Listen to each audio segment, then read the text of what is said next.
गुप्त नवरात्रि केवल व्रत या पूजा का पर्व नहीं है, बल्कि यह एक विशेष तांत्रिक साधना काल है जिसका उल्लेख देवी भागवत पुराण, मार्कंडेय पुराण, शिव संहिता और अनेक तांत्रिक ग्रंथों में मिलता है। इस वीडियो में हम जानेंगे गुप्त नवरात्रि का शास्त्रीय आधार, सूर्य सिद्धांत और खगोलीय दृष्टिकोण तथा 10 महाविद्याओं की साधना का वास्तविक स्वरूप। गुप्त नवरात्रि हिंदू धर्म की 4 नवरात्रियों में से 2 हैं, जो माघ और आषाढ़ मास के शुक्ल पक्ष की प्रतिपदा से नवमी तक बनाई जाती है। यह नवरात्रि विशेष रूप से तांत्रिक और शक्ति साधकों के लिए महत्वपूर्ण मानी जाती है। चैत्र और शारदीय नवरात्रि जहां सामान्य भक्तों के लिए उत्सव और सार्वजनिक पूजा का समय होता है, वहीं गुप्त नवरात्रि साधना और सिद्धि का काल है। इसमें 10 महाविद्याओं की साधना गुप्त रूप से की जाती है, जिसमें तंत्र, मंत्र और यंत्र का प्रयोग किया जाता है। इस काल में की जाने वाली साधनाएं सीमित व्यक्तियों द्वारा कठोर नियमों और अनुशासन के साथ की जाती हैं। यह नवरात्रि प्रदर्शन का नहीं, बल्कि आंतरिक साधना का समय मानी जाती हैं। देवी भागवत पुराण में 10 महाविद्याओं की साधना का विस्तृत वर्णन मिलता है। इन महाविद्याओं को आदि शक्ति के 10 प्रमुख स्वरूप माना गया है।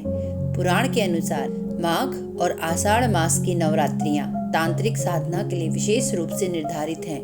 इन महाविद्याओं के माध्यम से साधक को आध्यात्मिक, मानसिक और भौतिक शक्तियां प्राप्त होती हैं। देवी भागवत में यह संकेत मिलता है कि इन नवरात्रियों में शक्ति की उपासना सामान्य विधि से अलग, गुप्त और संयमित रूप से की जाती है। शिव संहिता के अनुसार गुप्त नवरात्रि शिव और शक्ति की संयुक्त उपासना का समय है। इसमें साधक कठोर नियमों का पालन करते हुए साधना करता है, जिससे दुर्लभ सिद्धियों की प्राप्ति संभव होती है।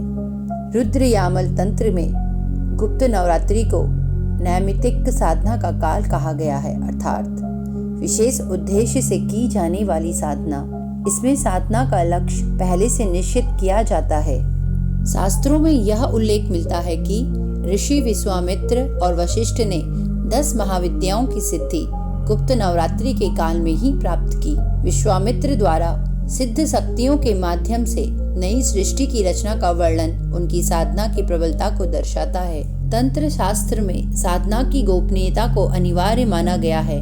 साधना एकांत स्थान पर की जाती है ताकि बाहरी विघ्न न आए। साधना से पूर्व संकल्प लिया जाता है, जिसमें साधना का उद्देश्य स्पष्ट किया जाता है। साधक को ब्रह्मचर्य, सात्विक भोजन और मानसिक शुद्धता का पालन करना चाहिए। साधना के लिए कुश, ऊनी या सूती आसन का प्रयोग किया जाता है। घट स्थापना प्रातःकाल या अभिजीत मुहूर्त में की जाती है। प्रत्येक दिन 108, 324 या 1008 मंत्र का जाप किया जाता है। जाप के बाद भोग अर्पण, दशांश, हवन, तर्पण और मार्जन का विधान बताया गया है। प्रथम दिन माँ काली, द्वितीय दिन माँ तारा, तृतीय दिन माँ त्रिपुर सुंदरी, चतुर्थ दिन माँ भुवनेश्वरी, पंचम दिन माँ छिन्नमस्ता, षष्ठम दिन माँ त्रिपुर भैरवी, सप्तम दिन माँ धूमावती, अष्टम दिन माँ बंगलामुखी, नवम दिन माँ मातंगी, दसम दिन माँ कमला।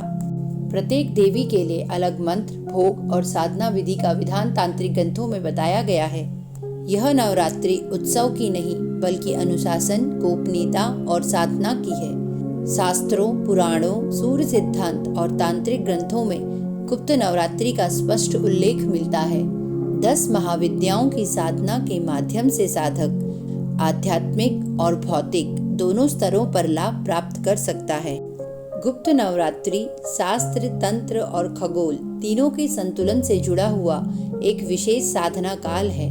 गुप्त नवरात्रि का उद्देश्य प्रदर्शन नहीं, बल्कि साधना, अनुशासन और आत्मिक उन्नति है। यदि यह विषय आपको उपयोगी लगा हो तो वीडियो को शेयर करें, ताकि सही जानकारी और लोगों तक पहुंचे। आज के लिए बस इतना ही। हरि ओम तत्सत।